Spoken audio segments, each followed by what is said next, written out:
നമ്മളിപ്പോൾ 60കളിലും 70കളിലും അന്നത്തെ ഒരു ചിന്താഗതി എന്ന് പറഞ്ഞു കഴിഞ്ഞാൽ സർക്കാർ സ്പോൺസേഡ് വികസനമാണ് എല്ലാ മേഖലകളിലും. അതിൻ്റെ ഒരു ഭാഗമായിട്ടാണ് ഒരുപാട് ബ്യൂറോക്രസി തുടങ്ങി, ഒരുപാട് വകുപ്പുകൾ തുടങ്ങി, ഒരുപാട് സ്ഥാപനങ്ങൾ തുടങ്ങി. ഈ ബ്യൂറോക്രസി തുടങ്ങുക, സ്ഥാപനങ്ങൾ തുടങ്ങുക, അതാണ് വികസനം എന്നുള്ളൊരു കാഴ്ചപ്പാടായിരുന്നു 60കളിലും 70കളിലും ഉണ്ടായിരുന്നത്. എന്നാൽ ഈ 1991 ശേഷമുള്ള ഉദാരവൽക്കരണ സാമ്പത്തിക നയങ്ങൾ വന്നു കഴിഞ്ഞിട്ട് പോലും അന്നത്തെ ഇടത് സർക്കാർ അതിനെതിരായിട്ട് ഇങ്ങനെ വീണ്ടും ഒരു 10 വർഷക്കാലം കൂടെ സമരം ചെയ്ത ചരിത്രമാണ് നമുക്കുള്ളത്.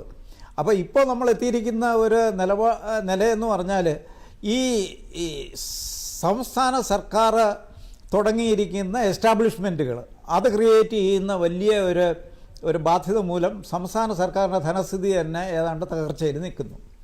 അതോടൊപ്പം തന്നെ ഈ തുടങ്ങിയിരിക്കുന്ന പൊതുമേഖലാ സ്ഥാപനങ്ങളൊക്കെ തന്നെ വളരെ മോശമായിട്ട് പ്രവർത്തിക്കുന്നത് മൂലം അതും വളരെ ഒരു പ്രതിസന്ധിയിൽ നിൽക്കുന്നു. ഇന്നത്തെ ഈ കണക്കിലുള്ള ഏറ്റവും ഒരു സുപ്രധാനമായിട്ടുള്ള ഒരു കണക്കായിട്ട് എനിക്ക് തോന്നിയിരിക്കുന്നത് 44 പൊതുമേഖലാ സ്ഥാപനങ്ങളുടെ നെറ്റ് വർത്ത് നെഗറ്റീവായി മാറി എന്നുള്ളതാണ് ഇതിനകത്ത് കാണുന്ന ഒരു കാര്യം.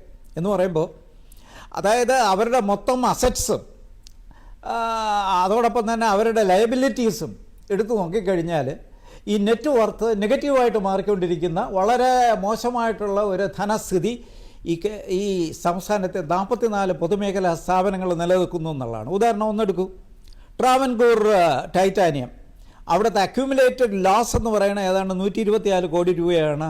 അവിടുത്തെ പിന്നെ ഈ net worth, negative net worth എന്ന് പറഞ്ഞാൽ -111 കോടി. ഇലക്ട്രിസിറ്റി ബോർഡിൻ്റെ സ്ഥിതിയായാലും പഴയ കണക്കാണ് കിടപ്പുള്ളതും. Electricity board, Kerala transport development finance corporation, Kerala state cashew development corporation, Kerala state textile corporation, Traco cables, Kerala state civil supplies corporation, ഇവിടെ എല്ലാം അങ്ങനെ ഒരു 8-10 എടുത്തു കഴിഞ്ഞാൽ ഈ 44 നോക്കിക്കഴിഞ്ഞു കഴിഞ്ഞാൽ ഇവിടെ എല്ലാം ഈ അവരുടെ തുടർച്ചയായിട്ടുള്ള അക്യൂമുലേറ്റഡ് ലോസ്, അതായത് നഷ്ടത്തിൽ നടത്തുക എന്നുള്ളതാണ് അവിടുത്തെ ഒരു ഫിലോസഫി എന്ന് നമുക്ക് തോന്നും.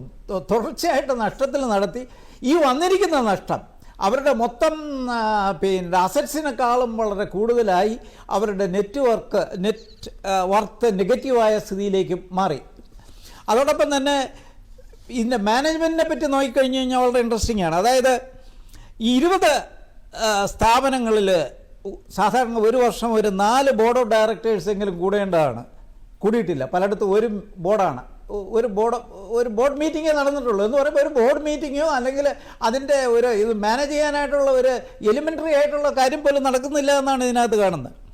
പിന്നെ 101 സംസ്ഥാനങ്ങളിൽ 35 എണ്ണത്തിന് മാത്രമേ ഒരു ഓഡിറ്റ് കമ്മിറ്റി പോലും കോൺസ്റ്റിറ്റ്യൂട്ട് ചെയ്തിട്ടുള്ളൂ. അവിടെ എന്താ നടക്കുന്നതെന്നുള്ളത് ഓഡിറ്റ് ചെയ്യാനോ പരിശോധിക്കാനായിട്ടുള്ള ഒരു സംവിധാനമില്ല.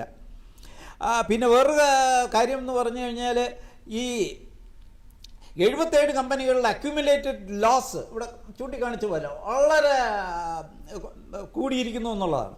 അപ്പോൾ ഈ മാനേജ്മെൻറ്റ്, അതായത് ഒരു സാധാരണഗതിയിൽ ഒരു സ്ഥാപനം ഒരു മാനേജ് ചെയ്യുന്ന ഒരു പൊതുമേഖലാ സ്ഥാപനം അല്ല ഒരു കമേഴ്ഷ്യൽ അണ്ടർടേക്കിംഗ് അല്ലെങ്കിൽ ഒരു ഇൻഡസ്ട്രിയൽ അണ്ടർടേക്കിംഗ് മാനേജ്മെൻറ്റ് ചെയ്യുന്നതിന് ചില രീതികളുണ്ട്, മാനദണ്ഡങ്ങളുണ്ട്, പ്രിൻസിപ്പിൾസ് ഉണ്ട്. ഇതൊന്നും നോക്കാതെ അതിൻ്റെ പിന്നീട് ഫൈനാൻഷ്യൽ വയബിലിറ്റിയോ അല്ലെങ്കിൽ അതിൻ്റെ ലാഭമോ അതിൻ്റെ മാർക്കറ്റബിലിറ്റിയോ അതിൽ ശരിയായിട്ട് ഫങ്ഷൻ ചെയ്യുന്നു എന്നുള്ള പരിശോധിക്കാനുള്ള സംവിധാനം ഉണ്ടാക്കി ഒന്നും ചെയ്യാതെ വളരെ കാഷ്വലായിട്ട് വളരെ മോശമായിട്ട് ഈ പല സ്ഥാപനങ്ങളിലും അവിടെ അതിൻ്റെ ചെയർമാനായിരിക്കുന്ന ആളുകളൊക്കെ തന്നെ രാഷ്ട്രീയ നേതാക്കളാണ്.